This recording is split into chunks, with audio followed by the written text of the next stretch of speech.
ভাই আমি কি হাগল আই তো আজকে এক সপ্তাহ ধরে আমি সিআইডির আন্ডারে। হ্যাঁ ছোট ভাই, বুঝলাম তুমি সিআইডির কাছে ছিলা, কিন্তু এখন যে দেশবাসী সবাই তোমাকে সন্দেহ করতেছে তুমি তাহিদ আফ্রিদিকে ধরাই দিছো, এই বিষয়টা তুমি ব্যাখ্যা করো, তুমি কি আসলে ধরাইছো কিনা?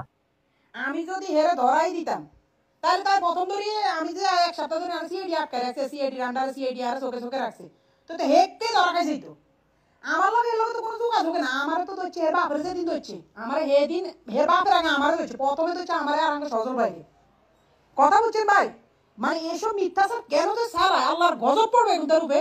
মানে নিউজ এত খারাপ ভাই, আর কাছে না জিগে না আমরা এখন তো নিউজ করি এলা নিজে নিজে কি আল্লাহর গজিকে দেশে বসবাস করি, আল্লাহর গজব পড়বে এখন তার উপরে। মানে কি একটা অবস্থা ভাই। আমি হচ্ছে সিআইডি রান্ডার, আর কালকে বিকাল 3টা বাজে সিআইডি আসছে, আর কালকে বিকাল 3টা বাজে আসছে।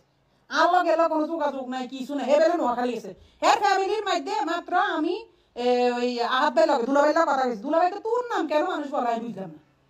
কি রে ভাই অন আঙ্গুটি মেরে মধ্যে আরো একটু সিনা পরিচিত দিয়ে অন বুঝে আঙ্গুটি মারা খাই, এটা কোনো কথা? এটা লাগাই অন কিছু ভিডিও আচ্ছা ঠিক আছে, তাহলে বুঝলাম এক্ষেত্রে তুমি জড়িত না, ঠিক আছে। ওকে, আশা করছি দেশবাসী সবাই বুঝতে পারবে বিষয়টা। ওকে ভাই, ধন্যবাদ।